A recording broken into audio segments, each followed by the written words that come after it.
नमस्कार मेरे प्यारे विद्यार्थियों, आइए आगाज करते हैं अब राजस्थान की ज्योग्राफी के भौतिक प्रदेश अध्याय से। देखिएगा, इस भौतिक प्रदेश में एक नाम आता है, वो है नाम है प्रोफेसर अल्फ्रेड वेगनर। कौन आता है? Professor Alfred Wegener. इस व्यक्ति ने एक महाद्वीपीय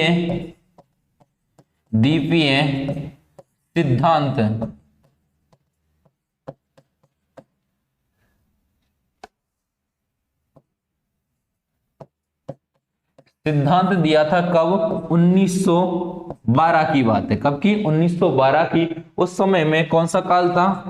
प्राग ऐतिहासिक काल।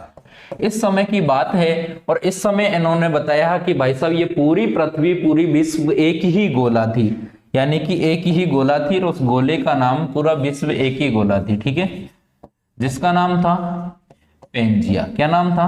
पेंजिया नाम था, ठीक है। और इस पेंजिया के चारों तरफ एक सागर भरा हुआ था। मैं आपको राजस्थान के स्थिति विस्तार में भी आपको बता चुका हूं, जिसका नाम है पैंथालासा। क्या नाम है? पैंथालासा। क्लियर है? क्या नाम है? पैंथालासा। क्लियर है? आगे देखिएगा, विश्व में एक ही गोला था जिसका क्या नाम था? पेंजिया। इसके तरफ एक सागर भरा हुआ था, उसका नाम था पैंथालासा, ठीक है। फिर आता है कार्बोनिफेरस काल।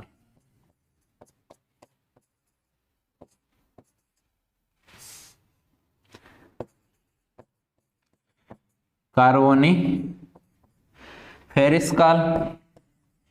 इस काल में क्या होता है? इस काल में क्या होता है? पेंजिया के टुकड़े हो जाते हैं। इस पेंजिया के क्या हो जाते हैं? टुकड़े हो जाते हैं बच्चों। क्या हो जाते हैं? स्पेंजिया के टुकड़े हो जाते हैं। देखिएगा, स्पेंजिया के, यानी कि ये गोला है, ये पूरा का पूरा क्या गोला कहलाता है? पेंजिया कहलाता है। क्या कहलाता है?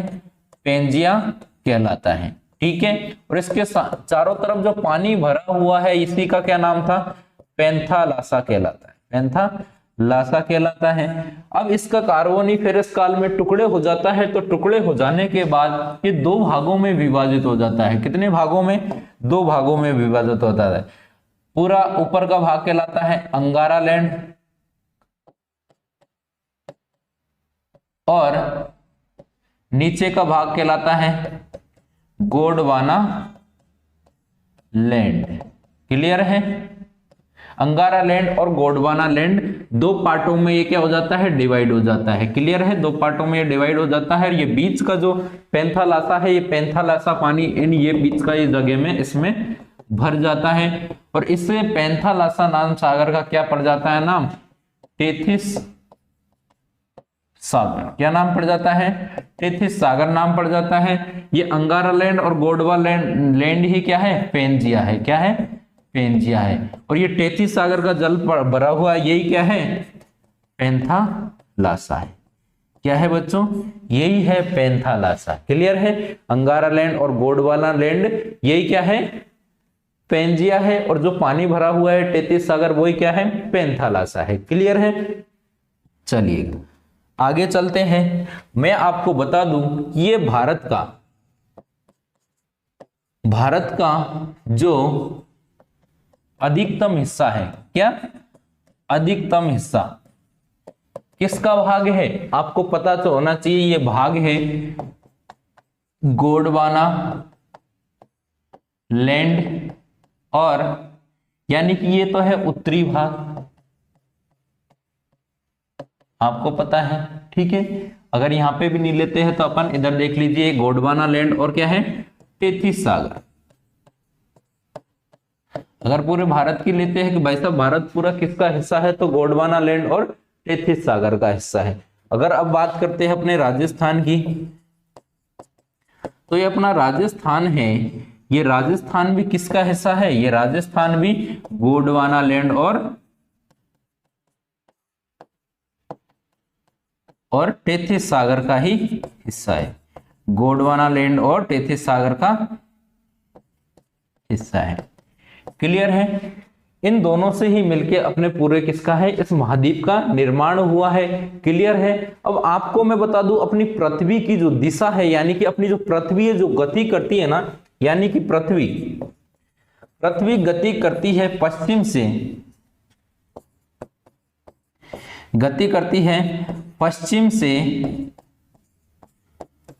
पूरब की ओर। किधर की गति करती है ये, पश्चिम से पूरब की ओर करती है। इसलिए जल का भराव, किसका, जल का भराव, जल का भराव किधर की ओर है, पूरब की ओर है। किधर की ओर है, पूरब की ओर है। किधर की ओर है, पूरब की ओर। और पश्चिम में जितने भी महाद्वीप है पृथ्वी पे, जितने भी ज्यादातर है, पश्चिम में क्या रह गए, मरुस्थल रह गए। पश्चिम में क्या रह गया भाई साहब, मरुस्थल रह गया। पश्चिम में क्या रह गया, मरुस्थल रह गया, क्योंकि इसका ढलान किधर की ओर है, पूरब की ओर है। सारा जल किधर चला गया, पूरब की ओर चला गया, और मरुस्थल किधर रह गया, पश्चिम की ओर रह गया। किधर रह गया, पश्चिम की ओर रह गया। क्लियर है। चलिएगा एक बार देख लीजिए, ये लीजिए,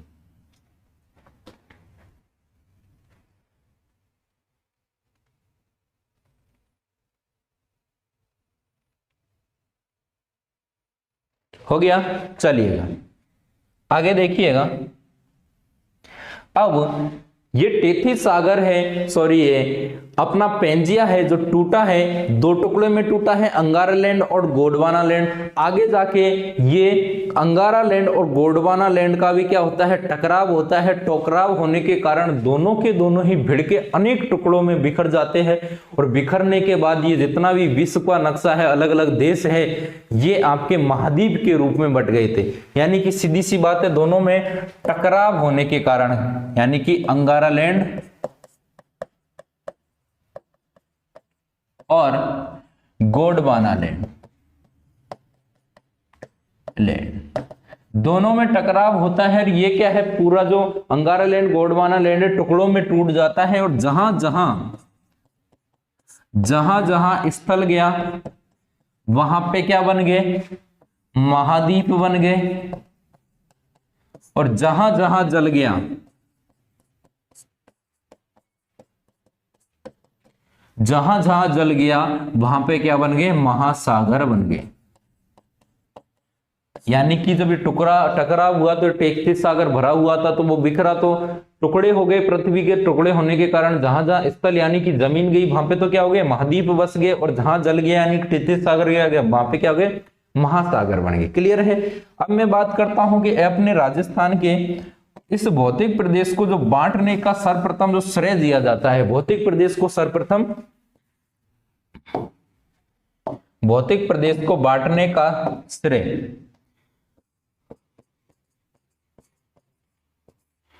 प्रदेश को सर्वप्रथम, किसको, सर्वप्रथम श्रेय किसको दिया जाता है, प्रोफेसर बीसी मिश्रा को दिया जाता है। किसको दिया जाता है, प्रोफेसर बीसी मिश्रा को। कब दिया जाता है, 1968 में दिया जाता है। किस में दिया जाता है, इनकी पुस्तक है राजस्थान का भूगोल। ठीक है। इस पुस्तक में इनको सर्वप्रथम राजस्थान के भूगोल को बांटने का श्रेय दिया जाता है। इस पुस्तक का जो प्रकाशन है, क्या प्रकाशन है, जो किसने किया था, नेशनल बुक ट्रस्ट द्वारा, नेशनल बुक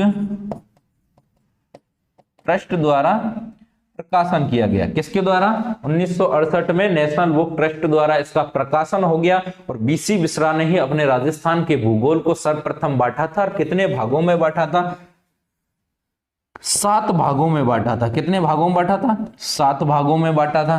क्लियर है। अब बात करेंगे भाई वो 7 भाग है कौन कौन से। क्लियर है।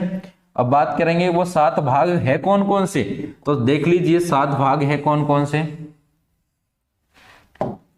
ठीक है, ओके। 7 भाग। नंबर 1 तो कौन सा है,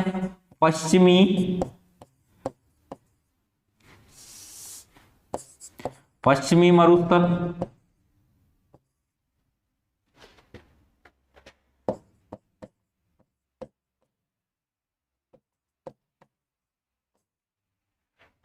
दूसरा कौन सा है? दूसरा ध्यान दीजिएगा, दूसरा कौन सा है? अर्ध शुष्क मरुस्थल, अर्ध शुष्क प्रदेश, ठीक है। तीसरा कौन सा है? तीसरा है नहरी क्षेत्र। तीसरा कौन सा है? नहरी क्षेत्र। तीसरा कौन सा है? नहरी क्षेत्र है। अब चौथे की बात करूं कि चौथा कौन सा है बच्चों, तो चौथा है अरावली प्रदेश। कौन सा है? अरावली प्रदेश। अगर पांचवे की बात करूं कि इन्होंने पांचवा नाम राजस्थान के कौन से पार्ट को दिया गया है, तो वो है पूर्वी कृषि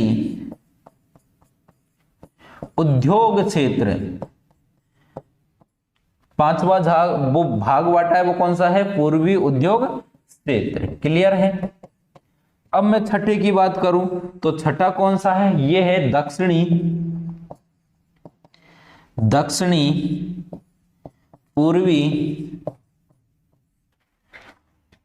प्रदेश, यानी कि कृषि प्रदेश है ना, कृषि प्रदेश। ओके, 6 हो गए हैं, ठीक है। अब सातवां देख लीजिए, सातवां कौन सा है? सातवां भाग है आपका बीहड़ प्रदेश, यानी कि चंबल बीहड़ प्रदेश, ठीक है।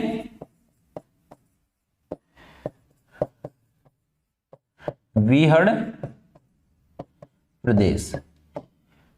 इन 7 भागों में इस बंदे के द्वारा यानी कि वीसी मिश्रा द्वारा राजस्थान के भौतिक प्रदेश को बांटा गया। क्लियर है। उसके बाद इस बंदे के बाद एक और व्यक्ति आते हैं जिसका क्या नाम है?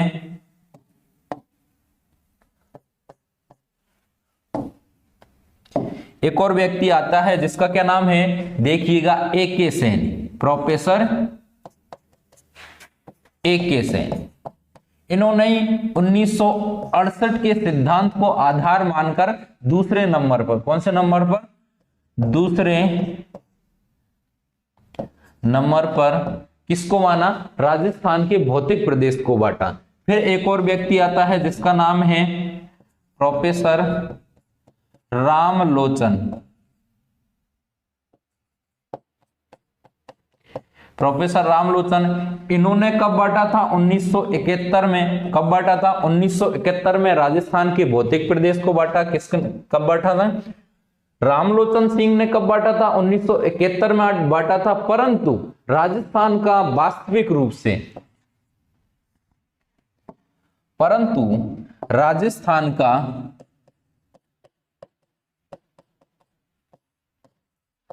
वास्तविक रूप से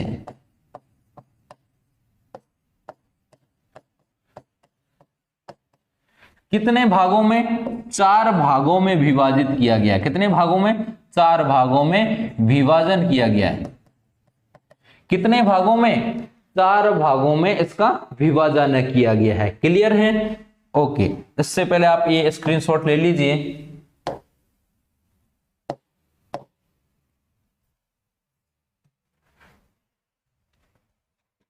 ओके, फटाफट जल्दी।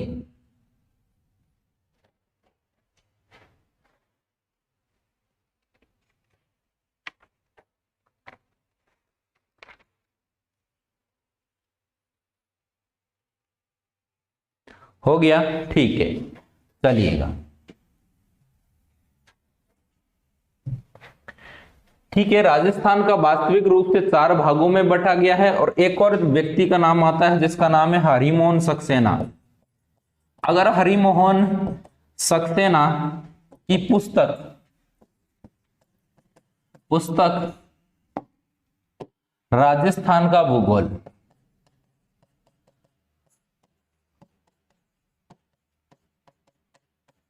राजस्थान का भूगोल, इसमें भी राजस्थान को 4 भाग ही बताए गए हैं। इसमें भी राजस्थान के कितने भाग वगैरह बताए गए? 4 भाग बताए गए।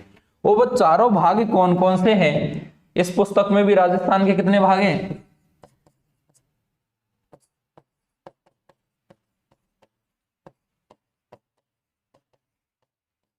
कितने भाग हैं? 4 भाग हैं। कितने भाग हैं? 4 भाग हैं। तो चारों भागों का नाम लिख लीजिएगा। पहला है शुष्क मरुस्थल। कौन सा? शुष्क मरुस्थल। ठीक है। दूसरा कौन सा है? अरावली प्रदेश।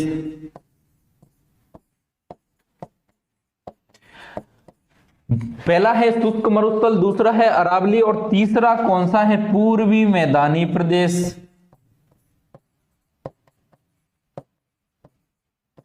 मैदानी प्रदेश। चौथा कौन सा है? तो चौथा देख लीजिएगा, दक्षिणी पठारी प्रदेश। ये चार भाग है जो आपको पढ़ने हैं। क्लियर है? यानी कि राजस्थान को वास्तविक रूप से कितने भागों में बांटा गया है? 4 भागों में बांटा गया है। देख लीजिए आराम से।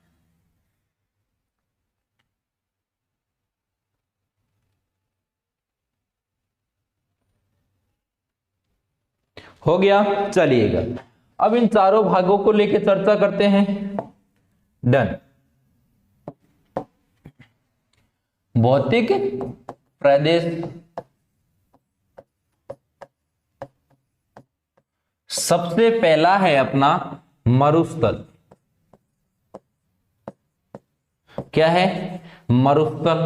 अब मरुस्थल है, ये मरुस्थल कितने भाग हैं? देखिएगा, इस मरुस्थल के कितने भाग हैं? 2 भाग हैं। शुष्क मरुस्थल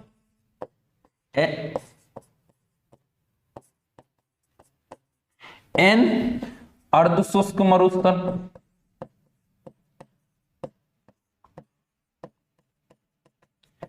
क्लियर है?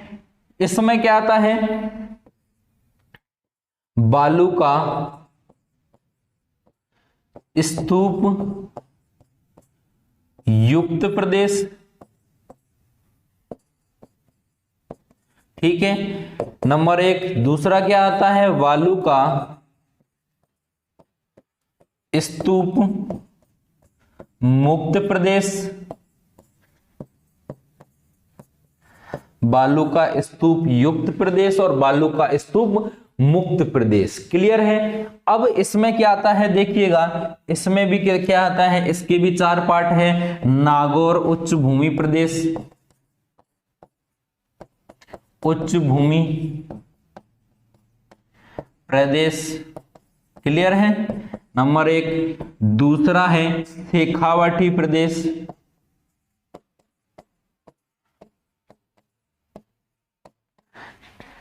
तीसरा है आपका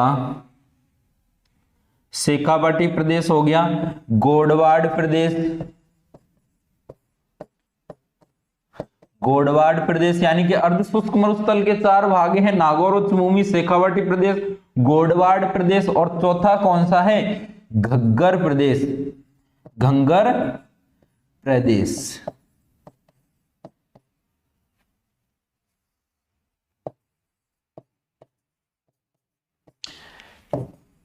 ठीक है, ये चारों भाग है अर्ध शुष्क मरुस्थल के। क्लियर है? तो राजस्थान के मरुस्थल के कितने भाग हैं? 4 है। चारों में से सबसे पहले जो पश्चिमी मरुस्थल है, कौन सा मरुस्थल? पश्चिमी। कौन सा मरुस्थल है? पश्चिमी मरुस्थल की अपन अभी चर्चा कर रहे हैं। ठीक है, तो पश्चिमी मरुस्थल के कितने भाग हैं? 2 भाग हैं। शुष्क मरुस्थल, अर्धशुष्क मरुस्थल। शुष्क मरुस्थल में भी 2 पार्ट है। बालू का स्तूप प्रदेश, बालू का स्तूप युक्त और मुक्त प्रदेश। अर्धशुष्क में है नागौर उच्च भूमि प्रदेश, शेखावाटी प्रदेश, गोडवाड़ प्रदेश और घंगर का मैदान या घग्गर प्रदेश। ठीक है, दूसरे नंबर का जो भाग आता है आपका वो है अरावली। दूसरा क्या है? अरावली। अरावली को 3 भागों में बांटा गया है। उत्तरी अरावली,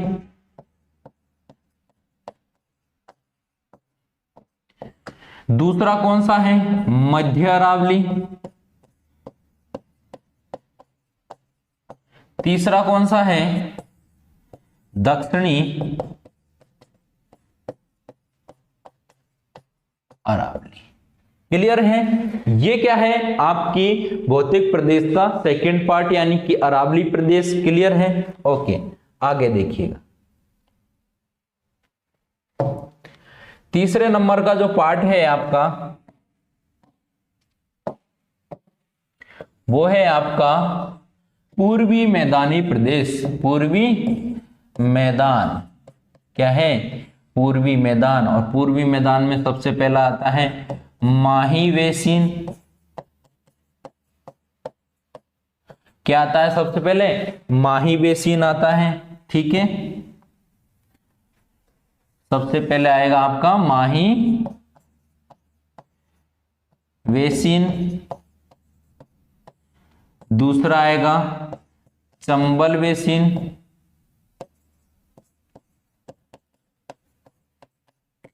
फिर आएगा बाण गंगा बेसिन।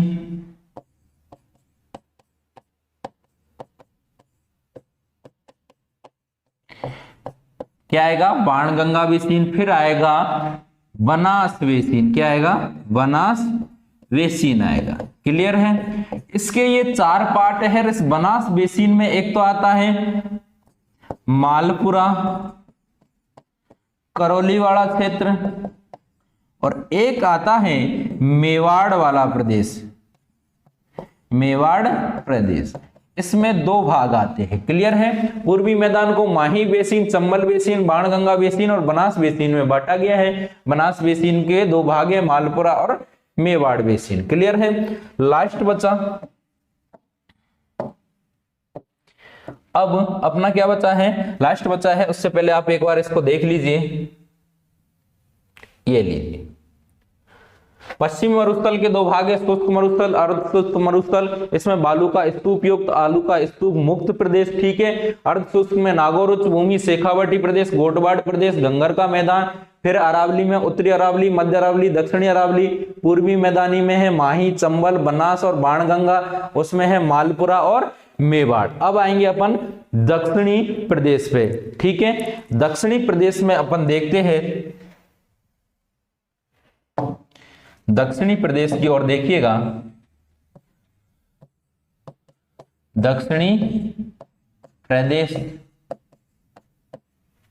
इसमें क्या है? दक्कन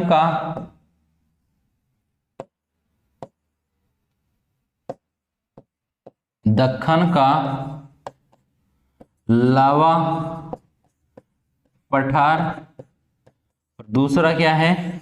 विंध्यन कगार भूमि। विंध्यन कगार भूमि। क्लियर है? ये इसके पार्ट है। ये दोनों पार्ट अपन को कहां पढ़ने हैं? दक्षिणी प्रदेश में पढ़ने हैं। राजस्थान में कितने भाग थे? 4 भाग थे। पहले भाग के 2 पार्ट थे, दूसरे भाग के अरावली के 3 पार्ट थे। फिर है अपना पूर्वी मैदान के 4 पार्ट थे, दक्षिणी भाग के कितने? 2 पार्ट। अगर ये सारी चीजें अपन पढ़ लेते हैं, ये सारी चीजें अपन पढ़ लेते हैं, तो आपका राजस्थान का भौतिक प्रदेश क्या हो जाएगा? समाप्त हो जाएगा। ये सारी चीजें अपन पढ़ लेते हैं तो राजस्थान का भौतिक प्रदेश क्या हो जाएगा? समाप्त हो जाएगा। चलिएगा देख लीजिए।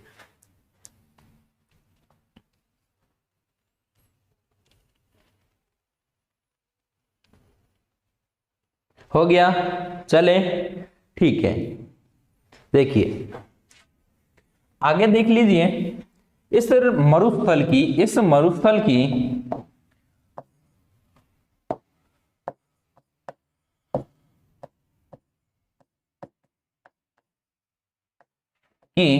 लंबाई की बात करूं, किसकी लंबाई की बात करूं, तो इसकी लंबाई हो जाएगी भाई साहब 644 किलोमीटर।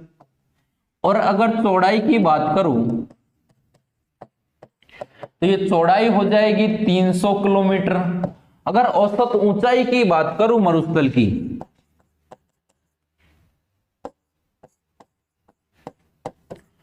ऊंचाई की अगर बात की जाए तो मरुस्थल की ऊंचाई 150 से 380 मीटर तक, कितनी?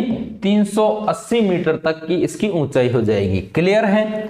अगर क्षेत्रफल की बात करूं भाई साहब तो ये कितना हो जाएगा? 2,09,000 वर्ग किमी क्षेत्र।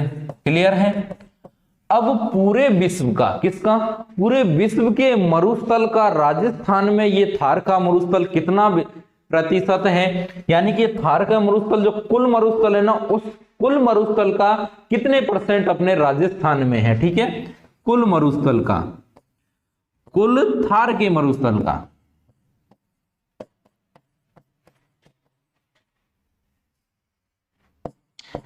मरुस्थल का, ठीक है,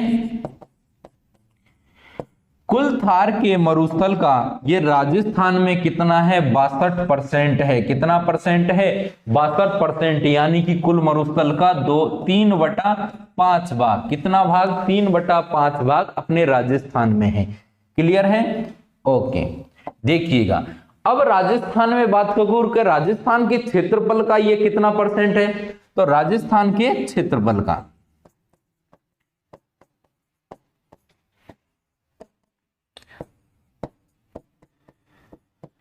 राजस्थान के क्षेत्रफल की बात करूं तो राजस्थान के क्षेत्रफल का है 61.11%। कितना है, 61.11% मरुस्थल के अंतर्गत आता है। अगर जनसंख्या की बात करूं, किसकी बात करूं, जनसंख्या की, तो जनसंख्या निवास करती है इसमें 40% जनसंख्या। कितनी, 40% जनसंख्या। आगे आ जाइए। अगर वनस्पति की बात करूं,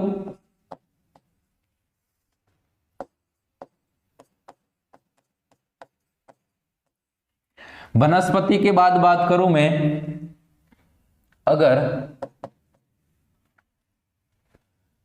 जनसंख्या होगी क्या, जनसंख्या कितनी है इसमें, 40%। कितनी प्रतिशत है, 40%। वनस्पति कौन सी है, मरु वनस्पति है, ठीक है, कौन सी, मरु वनस्पति है। क्लियर है, जनसंख्या भी होगी है, वनस्पति होगी है। वृक्ष की बात करूं तो वृक्ष कौन सा है, खेजड़ी, खेजड़ी, बबूल, आंख, औक है ना, औक, ऐसे कई सारे इसमें वृक्ष पाए जाते हैं। क्लियर। अगर मिट्टी की बात करूं,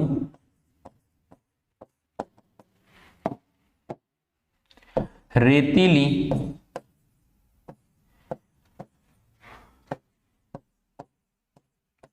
मिट्टी, रेती बलुली मिट्टी, ओके, ये तो होगी मिट्टी। अब इसके क्षेत्र की सबसे बड़ी नदी,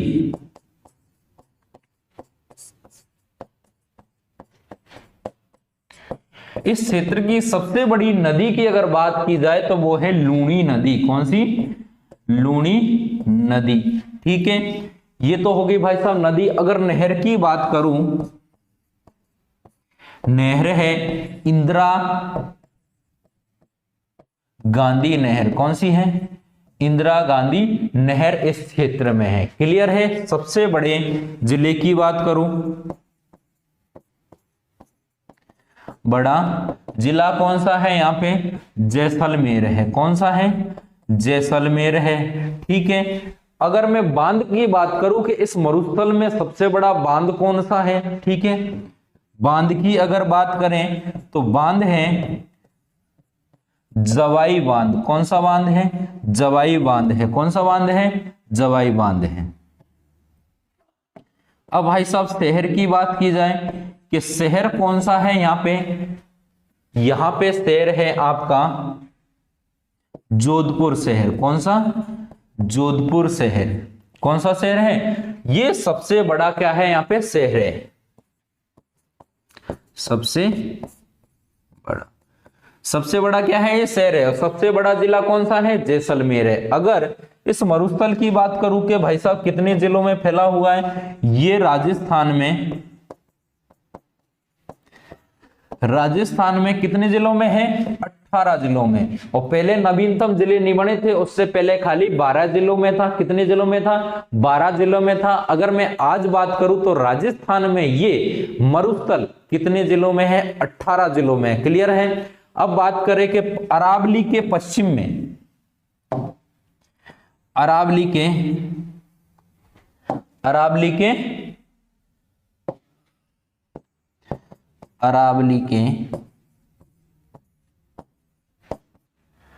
पश्चिम में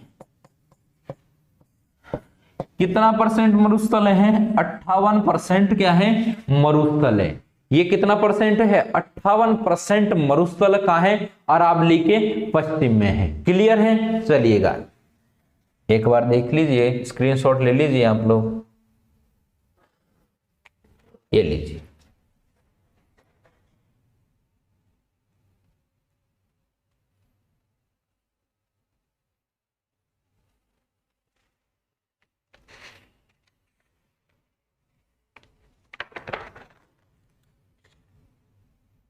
हो गया? चले, ठीक है, ओके, पीछे भी ले लीजिए।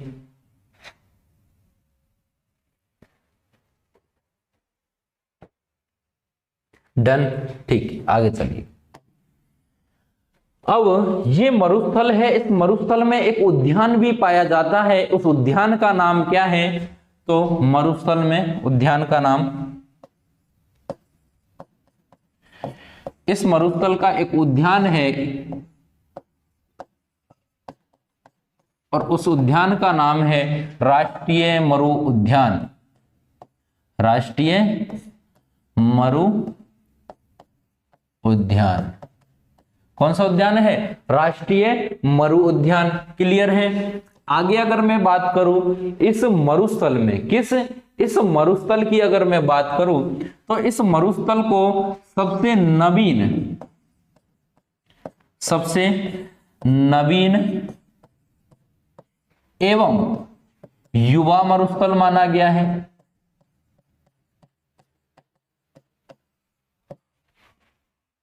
युवा मरुस्थल कहा गया है। क्लियर है? नवीन एवं युवा, यानी कि सबसे नवीन नया मरुस्थल ये है। क्लियर है? अगर आगे इसकी बात की जाए इस मरुस्थल की, तो ये सर्वाधिक जैव विविधता वाला, सर्वाधिक जैव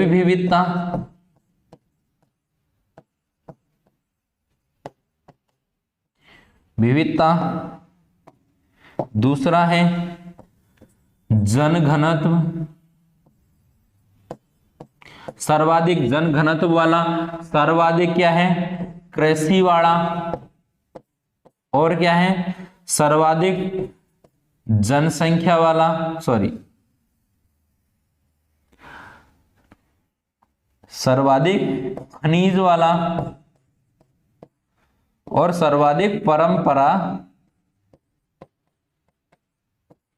स्रोत, परंपरागत स्रोत वाला क्या है? ये मरुस्थल है। क्लियर है? इतनी सारी चीजें जान ली। ओके, देखिएगा इस मरुस्थल में इस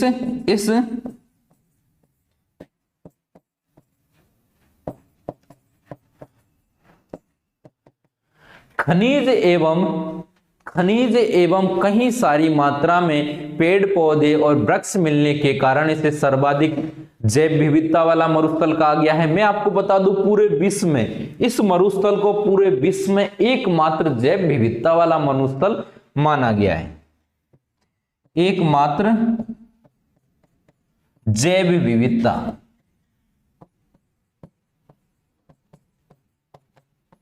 वाला मरुस्थल कहा गया है, मरुस्थल कहा गया है। क्लियर है? चलिएगा उतार लीजिए।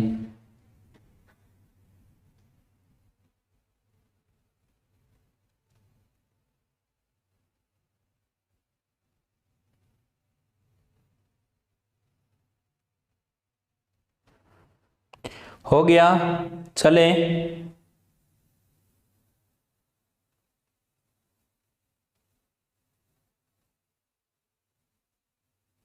ठीक है। देखिएगा इस मरुस्थल का बढ़ता हुआ कारण क्या है कि भाई साहब लगातार पवनें क्या बढ़ रही है। अगर पवनों की, हवाओं की बात करूं तो 44.42% हवाओं का प्रभाव है अपने राजस्थान में। अगर मैं जल का स्तर की बात करूं तो 16.20% रह जाता है। अगर मैं वनों की बात करूं तो वनों की कटाई की लेकर बात करूं तो ओनली फॉर कितनी रहेगी है? 6.25%। कितना? 6.25%। और जैव विविधता की बात करूं तो ओनली फॉर 1%। तो जैसे जैसे वनों का कटाव हो रहा है, जैसे जैसे जल स्तर कम होता जा रहा है, तापमान की वृद्धि उत्पन्न होती जा रही है, यानी कि निम्न वायु दाब उत्पन्न हो रहा है, जिसके कारण मिट्टी को रोकने के लिए कोई चीज है नहीं, और बराबर मरुस्थल का क्या होता जा रहा है, विस्तार होता जा रहा है। क्लियर है, विस्तार होता जा रहा है, और इसी कारण क्या बढ़ता जा रहा है, मरुस्थल बढ़ता जा रहा है। क्या बढ़ता जा रहा है, मरुस्थल का विस्तार होता जा रहा है। क्लियर है, ठीक है। आज से अगर मैं देखूं तो 1973 की बात करूं कि 1973 में इस प्रदेश में वर्षा को लेकर अगर बात करूं कि 1973 में वर्षा जो कितने दिन होती थी, 101 दिन वर्षा तो होनी थी। अगर 1985 की अगर बात की जाए तो 1985 में कितनी बरसात होती थी, यानी कि 65 डेज कितनी बरसात होती थी, 65 से 85 डेज के बीच में बरसात होती थी। और आज वर्तमान की बात की जाए, आज अगर वर्तमान की बात की जाए तो अपने राजस्थान में, अपने मरुस्थलीय क्षेत्र में खाली 29 दिन बरसात हो रही है। कितने दिन, 29 दिन बरसात हो रही है। तो मरुस्थल का बढ़ना तो आप लोगों के सर्वोपरि है, क्योंकि 29 दिन बरसात में क्या हो सकता है, डन है, तापमान की धीरे धीरे क्या हो रही है, वृद्धि हो रही है। क्लियर है, धीरे धीरे वृद्धि होने के कारण क्या है, निम्न वायु दाब उत्पन्न हो रहा है, पानी का स्तर घटता जा रहा है, लगातार मिट्टी का क्या हो रहा है, लगातार टूट रही है मिट्टी, जिसके कारण क्या है, मरुस्थल का विस्तार हो रहा है। डन, चलिएगा ये देख लीजिए एक बार। अब आगे अपन बात करेंगे कि मरुस्थलीयकरण को रोकने के लिए क्या हुआ था।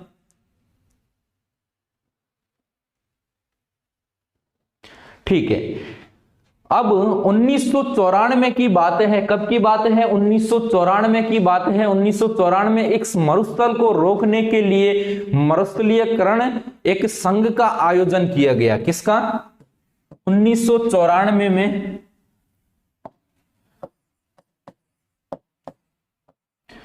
1994 में मरुस्थल को रोकने के लिए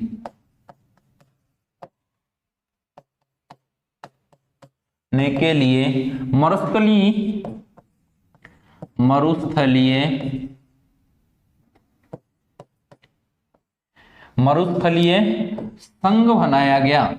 क्या बनाया गया, मरुस्थलीय संघ बनाया गया। और 17 जून से, कब से, 17 जून से मरुस्थलीय दिवस नाम रख दिया गया, यानी कि मरुस्थलीय दिवस मनाया जाएगा।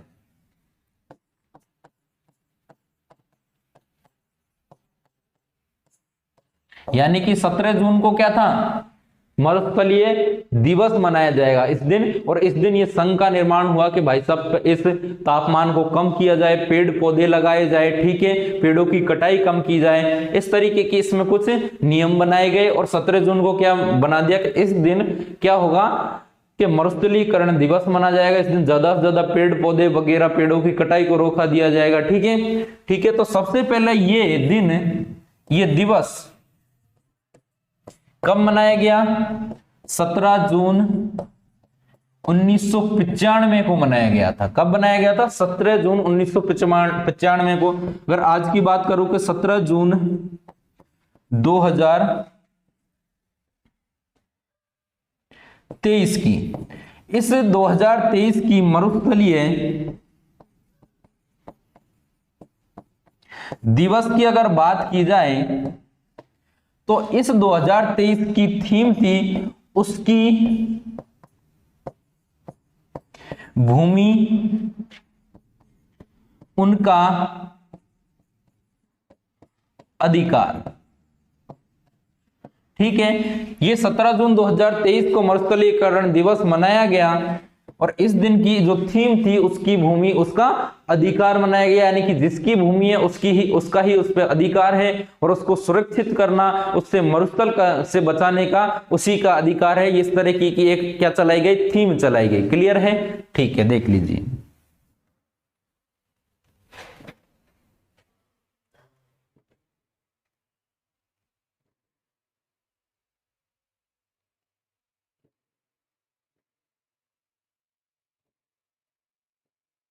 हो गया।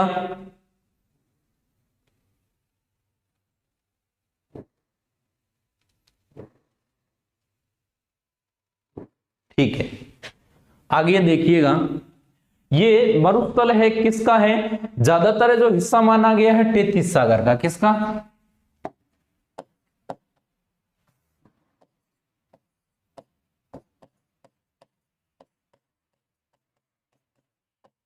माना जाता है कि बाड़मेर के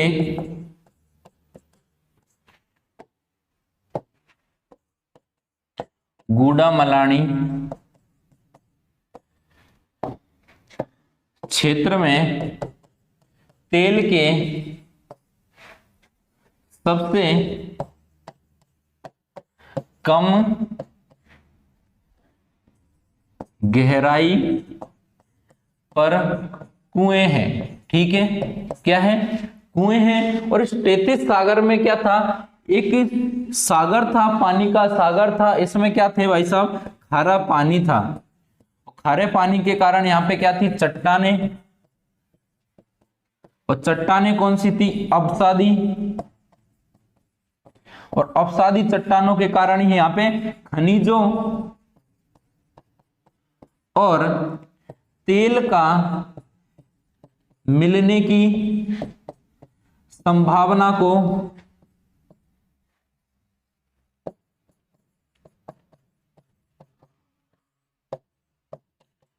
दर्शाता है।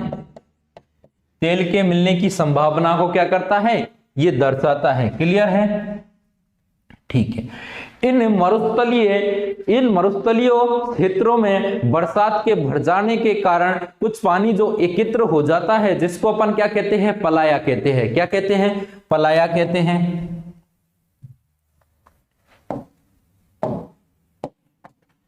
क्या कहते हैं? पलाया। पलाया किसके कहते हैं? कि रेगिस्तान में जो पानी भर जाता है बरसात के कारण, उसके कारण छोटी छोटी क्या है ऐसी झीलों के, यानी कि ये इनके बीच में, ये दरियों के बीच में, ये इनकी जो डोली होती है रेगिस्तान, इनके बीच में बरसात के आकस्मिक एक पानी का निर्माण हो जाता है और उन्हें क्या कहते हैं? पलाया झील कहते हैं। क्या कहते हैं? पलाया झील। और एक और शब्द आता है जिसका नाम है रेगिस्तान मार्च। क्या नाम है? रेगिस्तान मार्च। इसको क्या कहते हैं? रेगिस्तान की मिट्टी का लगातार हवा के साथ उड़कर या फिर हवा के बहाव से एक स्थान से दूसरे स्थान पर जाकर एक रेगिस्तान का विस्तार करना ही क्या कहलाता है? रेगिस्तान का मार्च। हवा से रेगिस्तान, हवा से मिट्टी का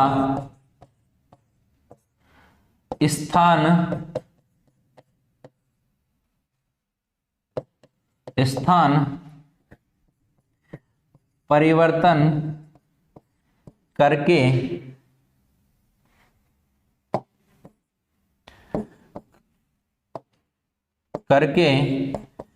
रेगिस्तान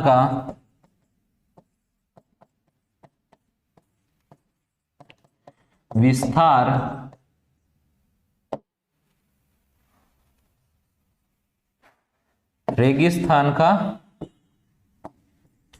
विस्तार ही क्या कहलाता है भाई साहब? रेगिस्तान मार्च कहा जाता है। क्या कहलाता है? रेगिस्तान मार्च कहलाता है। रेगिस्तान मार्च कहलाता है। क्लियर? ओके, चलिएगा उतार लीजिए।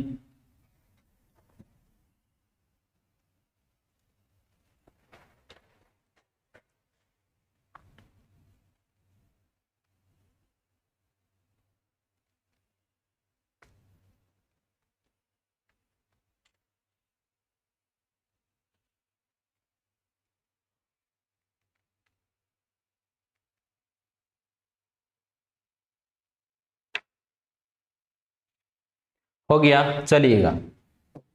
एक शब्द आता है इसमें जिसका नाम है सकरा। क्या नाम है? सकरा। ये एक अरबी शब्द है। कौन सा शब्द है? अरबी भाषा का शब्द है। ठीक है, ये कौन सी भाषा का शब्द है? अरबी भाषा का शब्द है। सकरा का मीन्स होता है मरुस्थल। इस सकरा का मीन्स क्या होता है? मरुस्थल कहता है। और इस मरुस्थल का मीन्स होता है मृत भूमि। इस मरुस्थल का जो अर्थ है वो क्या कहलाता है? मृत भूमि।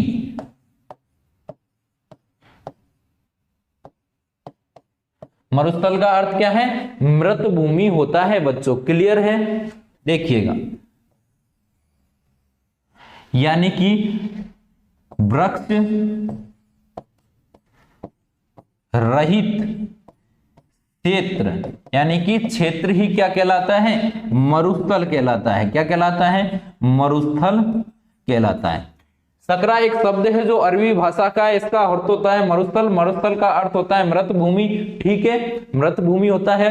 ठीक है, वृक्ष रहित भूमि ही क्या कहलाती है? मरुस्थल कहलाती है। आगे देखिए, अगर विश्व के मरुस्थल में बात करूं, विश्व के मरुस्थल के आधार पर बात करूं, आधार पे बात करूं तो इस अपने थार के मरुस्थल का कौन सा स्थान है? 17वां स्थान है। कौन सा स्थान है? 17वां स्थान है। ठीक है, और अगर शुष्कता के आधार पर, यानी कि उष्णता के आधार पर, यानी कि शुष्कता, या आप लोग क्या शब्द लोग? उष्णता। जानते हो ना उष्णता? उष्णता के आधार पर अपने मरुस्थल का कौन सा स्थान है? 9वां स्थान है। विश्व में मरुस्थल का अगर बात करूं तो क्षेत्रफल के आधार पर 17वां स्थान है और उष्णता के आधार पर 9वां स्थान है अपने मरुस्थल का। क्लियर है? ऐसी ही बहुत सारी बातों के बारे में अपन आगे जानेंगे। ये ओनली फॉर मरुस्थल की कुछ लाइनें थी, कुछ परिचय था। इस पश्चिमी मरुस्थल में, इस पश्चिमी मरुस्थल में 2 पार्ट है। कौन कौन से हैं? शुष्क मरुस्थल और अर्ध शुष्क मरुस्थल। और शुष्क मरुस्थल में भी है बालू का स्तूप युक्त प्रदेश और बालू का स्तूप मुक्त प्रदेश। और फिर अगर बात करूं अर्ध शुष्क मरुस्थल की तो उसमें है शेखावटी प्रदेश, नागौर उच्च भूमि प्रदेश, और क्या है? घग्गर प्रदेश। अगला प्रदेश कौन सा है? इसमें एक और बांटा गया है। उस प्रदेश का क्या नाम है? आप लोग मुझे बताइए। तो इन चारों भागों में अपन अलग अलग भिन्न भिन्न प्रकार से मरुस्थल का बंटवारा करके अपन ज्ञात करेंगे। मैं कल ऐसी ही आगे की क्लास लेके पश्चिमी मरुस्थल के बारे में आपको आगे से डिटेल से बताऊंगा। धन्यवाद।